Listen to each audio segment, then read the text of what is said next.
Obrigada, Kátia. Um beijo. Tenho sentido palpitações ao acordar por alguns segundos, como se fosse uma ataque cardíaco. Preciso respirar fundo para melhorar. Pode ser um sinal de algo errado? Hoje a gente confunde tanta coisa, a gente fala de ansiedade, né? É difícil porque às vezes os sintomas podem ser os muito mesmos, parecidos. Né?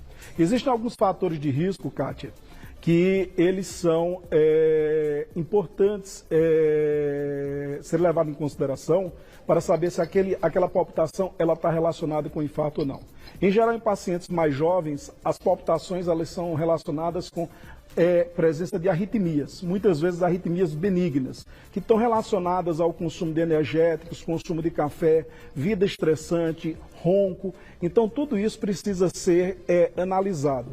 Muitas vezes não é a medicação que vai tratar essa sua arritmia, mas muitas vezes uma mudança de hábito, uma redução dos cafeinados, redução do consumo de alimentos, de bebidas, tipo que tem a cola na sua composição, são os cafeinados, chás pretos, bebidas alcoólicas, energéticos. Então, muitas vezes, essa mudança de hábito já é o suficiente para que você tenha uma melhora desses sintomas. Tá aí. Tem mais perguntinha, Glaucia? Vamos colocar na tela, então. Já eu vou para minha. Karina, obrigada, um beijo para você. Existe infarto mais leve ou mais forte? É uma pergunta super interessante, Karina. Em geral, o infarto, quando ele acomete um indivíduo mais jovem, ele tende a ser um infarto de uma dimensão maior. Isso por quê? Porque foi uma doença que se manifestou logo cedo. Ela não aguardou a quinta ou sexta década de vida para se manifestar. Então, ela já mostrou o caráter agressivo dela. Então, a tendência é que o infarto em pacientes mais jovens, ele seja mais agressivo. De fato, existem infartos mais leves e mais graves. E quanto mais grave for o infarto, quanto mais músculo do coração você perder, mais comprometida vai ficar a sua função no pós-infarto. Mais cuidado você vai ter que ter com a sua saúde. Doutor, você comentou que é um desafio que esse paciente não volte a infartar.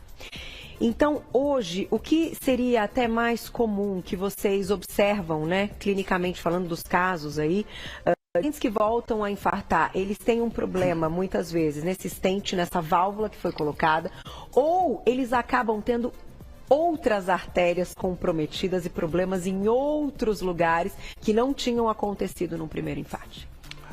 A manifestação da doença coronária, ou seja, essa doença que calcifica as artérias, ela se dá muitas vezes por falta de controle dos fatores de risco. Ok. Se você apresentou um infarto e vai continuar fumando, independente se você fez angioplastia, a doença ela vai progredir, ela vai continuar. Tá.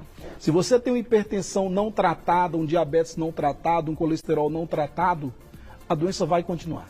Então não vai ser a molinha, não vai ser a revascularização que vai resolver sua vida. Vai ser a mudança de hábito, vai ser a medicação e vai ser o procedimento. Então, é um conjunto de coisas que precisam ser respeitadas. Qualquer parte, então, pode voltar a sofrer? Pode voltar. Inclusive, a parte que foi tratada, ela pode voltar a reocluir. A artéria, ela pode apresentar nova oclusão em outra área. Então, a doença está ali. Ou seja, o potencial da doença, o paciente já tem. Se você não respeitar, se você não combater os fatores de risco, a doença vai continuar e você vai reinfartar.